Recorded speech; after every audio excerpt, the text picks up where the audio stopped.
G'day ladies and gentlemen, welcome to this week's episode of Draw with Jazza. I'm Jazza and this is a video tutorial on how to draw old people and age and stuff like that. You can see here I've got a bit of a drawing sketch thing of Bryan Cranston from Breaking Bad, which is pretty much the coolest show ever. Now when you draw old people, it's not simply a matter of just drawing lines on the face. It's a matter of where you draw the lines and how you convey the age in the face. And so we're going to go through the methods that I personally use that might be of help to you in how I approach drawing age on the face and where to draw the lines, how they group together and things like that. I will preface that these techniques can be used on female faces as well, but generally they're a bit more subtle. Because I want to use a nice strong example, I'm going to be using the male face. So if you can imagine a human skull with flesh stuck onto it into the form of a human head.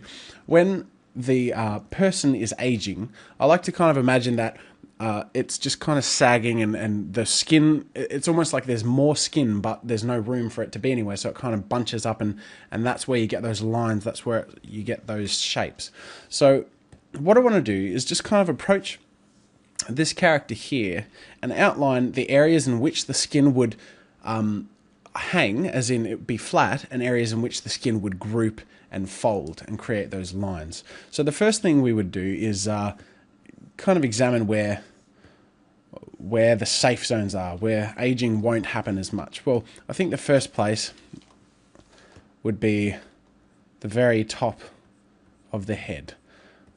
If you can imagine draping cloth over it, that's where there are going to be the least amount of lines when you fold a cloth. Another place is the nose,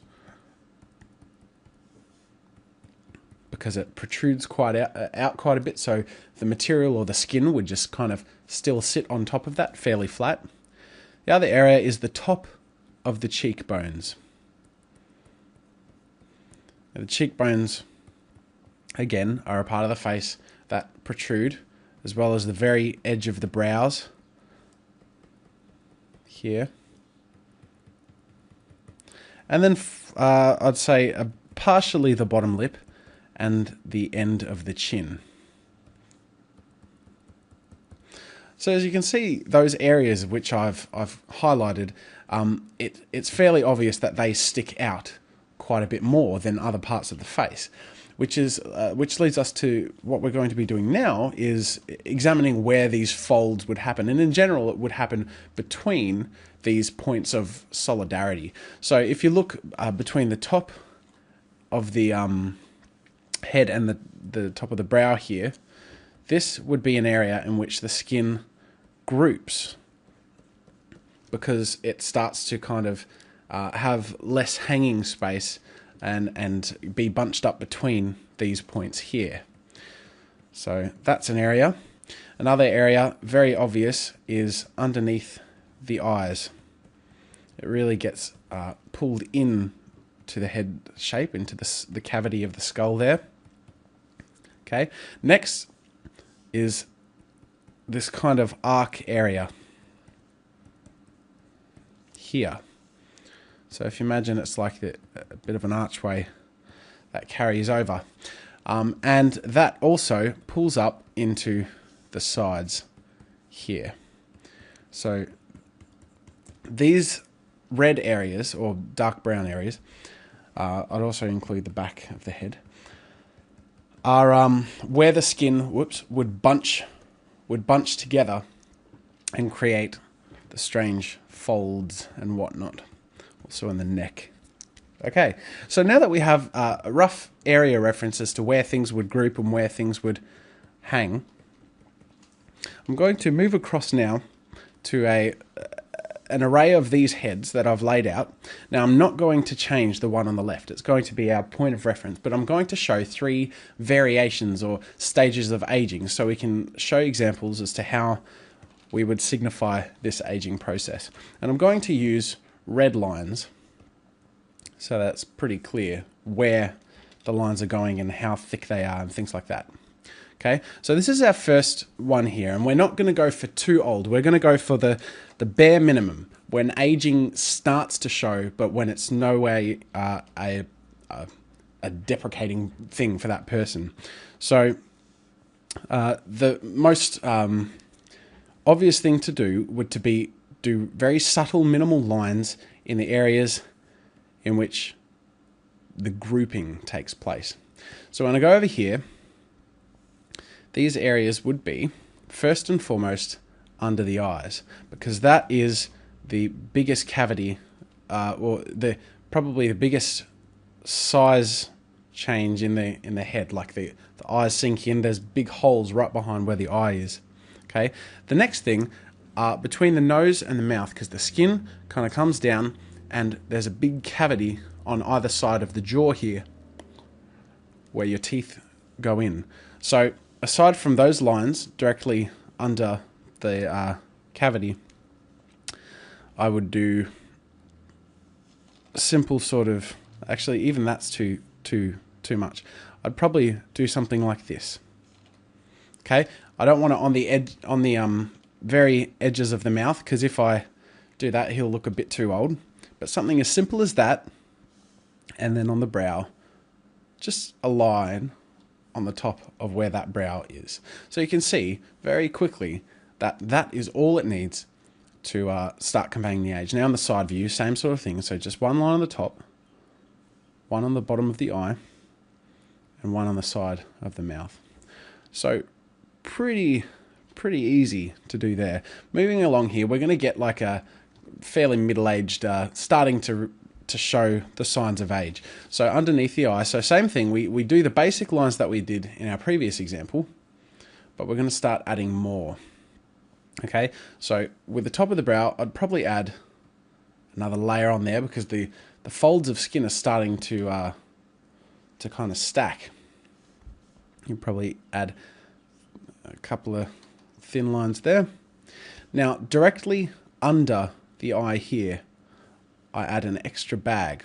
Okay, because this the first line on the low part is the part of the skin that holds against the chin, and directly under here are the bags that are directly under the eye, or where the bottom eyelid is. Okay, now how I would approach the mouth aging differently to the previous example is I would start to separate two areas of line. One from the side of the nose that goes beside the mouth, and the other that kind of comes up against that but goes back to the jaw, to the cheek.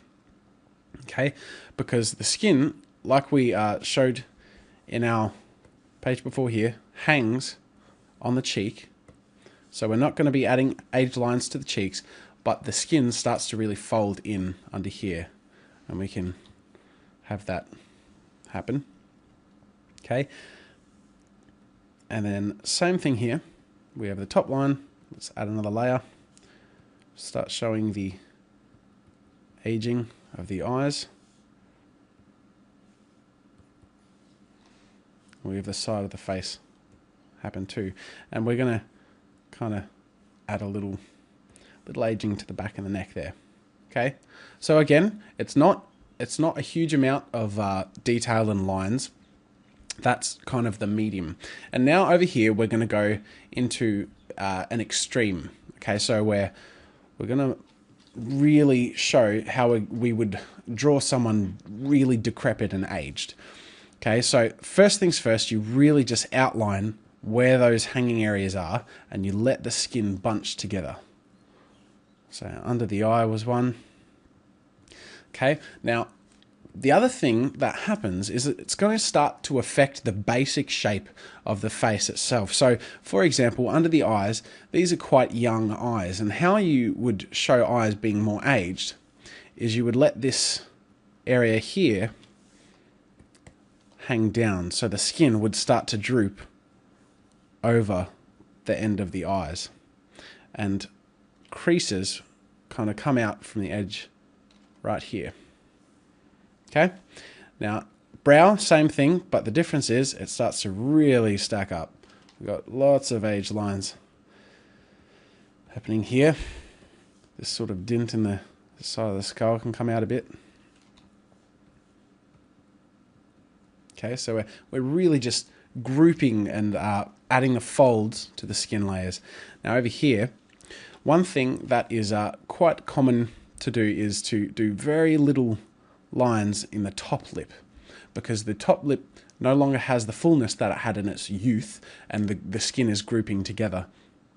Same thing as before, we start off with that, but now we can kind of add another layer and have this one and the skin from under the cheek really group in with that.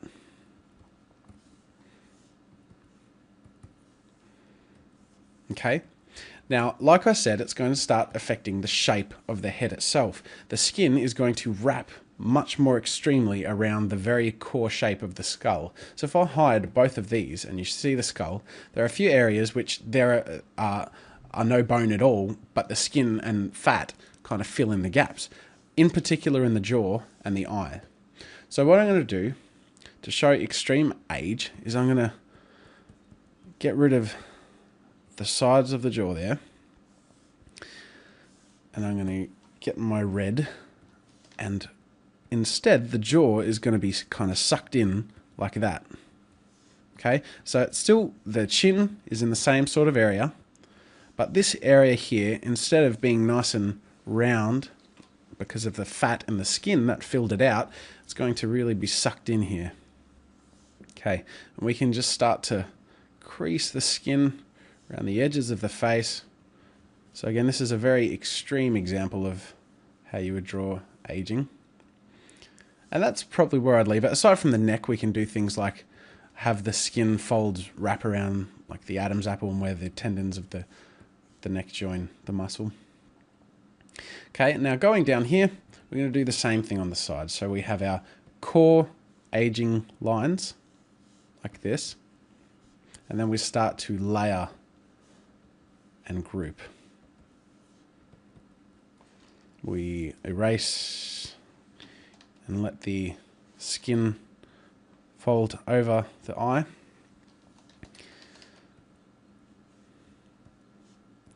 The skin group in the mouth.